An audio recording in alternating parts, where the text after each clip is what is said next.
siang, Ibu Febriana dan Ibu Sintia. Saya Cynthia Pretisha Putri dari Fakultas Ilmu Hukum. Di sini saya akan menjelaskan tentang suku adat Batak. Yang pertama, kebudayaan suku Batak. Batak merupakan salah satu suku bangsa yang ada di Indonesia. Nama ini merupakan sebuah terma kolektif untuk mengidentifikasikan beberapa suku bangsa yang bermukim dari Tapanuli, Sumatera Utara. Suku bangsa yang dikategorikan sebagai Batak adalah Batak Toba, Batak Karo, Batak Tapak, Batak Simalungun, Batak Angkala, dan Batak Melayu. Yang kedua, kesenian suku Batak. Orang Batak dikenal dengan sebagai masyarakat pecinta seni dan musik. Hampir semua suku-suku memiliki jenis kesenian yang unik dan berbeda adat suku lain. Selain menari, orang Batak juga sangat senang menyanyi, baik secara perorangan maupun musik suku Batak. Yang pertama, alat musik berbahan perunggu seperti obung. Obung merupakan instrumen 4 jenis gendang yang berlainan bunyi atau nada, yaitu orowan, ikutan, doai, dan panggur. Alat musik dari bahan kulit kayu dan bambu meliputi tagadi, hesek, hasapi atau kecapi, saga-saga garuntung, suling atau suling, sardang, dan salohan. Orang Batak membedakan peralatan musik ini dalam 2 golongan, yaitu gondang bolon dan gondang musik. Adapun seni tari suku Batak yaitu ada seni tari tortor atau bersifat logis dan tari serampang 12 bersifat hiburan. Adalah salah satu kesenian khas Batak yang terus berkembang dan masih diselenggarakan sampai saat ini.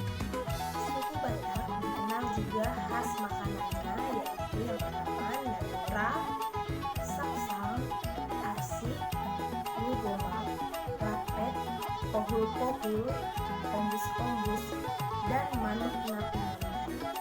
Tradisional suku Batak juga disebut sebagai rema atau jamu, merupakan kombinasi seni pahat ular serta kerajinan. Rumah berbentuk panggung yang bagian atap sebelah barat dan timur menjulang ke atas dan dipasang tanduk kerbau sebagai lambang penghormatan. Nah, ada beberapa kebudayaan dari suku Batak yang jarang diketahui banyak orang. Yang pertama, dilarang menikahi satu marga. Menikah dengan lelaki atau perempuan satu marga sangat terlarang di kebudayaan orang Batak.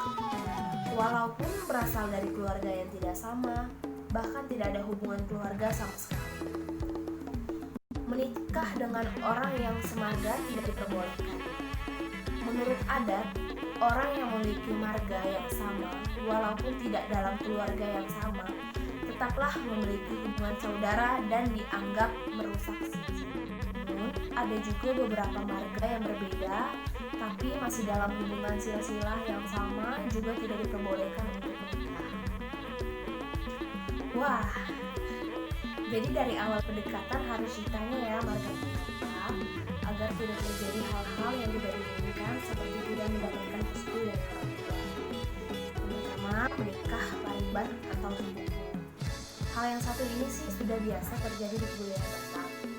Alih-alih mencari jodoh dari keluarga lain, pariban dianggap sebagai jodoh yang pantas karena sudah diketahui nih asal-usul keluarganya. Pariban atau sepupu yang boleh dinikahi juga bukan sembarang. Pariban yang boleh dinikahi adalah anak dari saudara laki-laki ibu. Sedangkan anak perempuan boleh menikah dengan anak dari saudara perempuan. Yang pertama, Marta Rombo artinya berbincang-bincang untuk mencari hubungan silsilah keluarga. Biasanya, jika baru bertemu dengan orang yang baru sesuatu, mereka suka menanyakan marga ibu sampai marga pasangan. Hal Hal ini bertujuan agar bisa menemukan hubungan pertalian persaudaraan berdasarkan darah. Selain itu, Martombo juga merupakan adat istiadat yang tetap digunakan sampai sekarang karena dengan sebutan yang tepat seperti Taliban, Iboto, Pulang, Bowu, Amangboru, dan lain sebagainya. Mangolosi.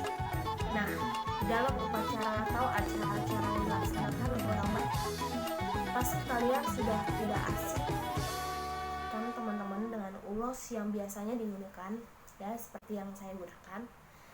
Ulos yang merupakan kain tradisional Batak ini digunakan untuk beberapa hal sesuai dengan fungsinya, seperti upacara pernikahan, upacara adat, upacara kematian. Selanjutnya ada uhum dan ugar. Nah, ini memiliki makna yang sama dengan hukum. Bagi orang Batak, hukum atau uhum merupakan suatu hal yang mutlak ditegakkan. Implementasi nilai-nilai ini diwujudkan melalui sikap keadilan. Nilai keadilan itu sendiri diwujudkan dari komitmen melakukan kebiasaan atau ugari dan kesetiaan pada janji.